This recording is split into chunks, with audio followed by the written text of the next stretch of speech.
అందరికీ నమస్కారం. ఈ మధ్యన 7వ తేదీ రాత్రి జరిగిన విషయం అందరికీ తెలిసిందే.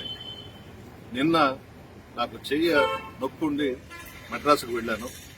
ఎంజిఎం హాస్పిటల్కి వెళ్ళాను. మా డాక్టర్ గారికి చూపించుకున్నాను. మెడిసిన్స్ రాసిచ్చారు, తెచ్చుకున్నాను.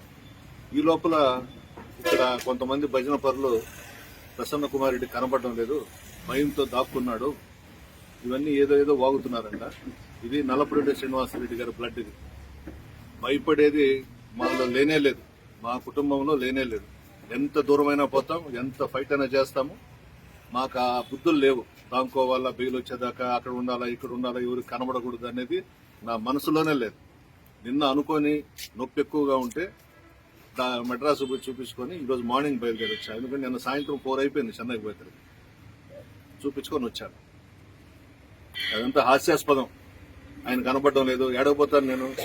రండి, ఇప్పుడు వస్తారా, అరెస్ట్ చేస్తారా, తీసుకెళ్ళండి.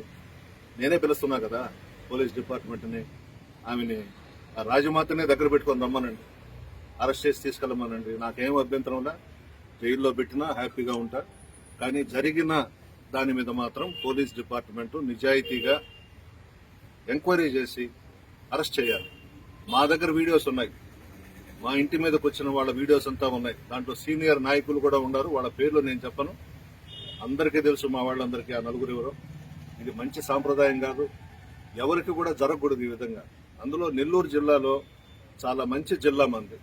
ఒకరు ఎలక్షన్స్ లో తిట్టుకుంటాం, మరలా స్నేహపూర్వకంగానే ఎక్కడ కనబడ్డా మాట్లాడుకుంటాం.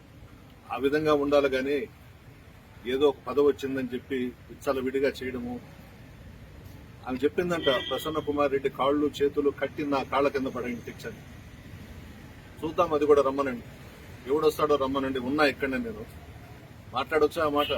అంటే నడమంత్రపు సిరి కాబట్టి మధ్యలో వచ్చిన డబ్బుతో, అహంభావంతో ఈ వ్యవహారాలన్నీ చేస్తా ఉంది.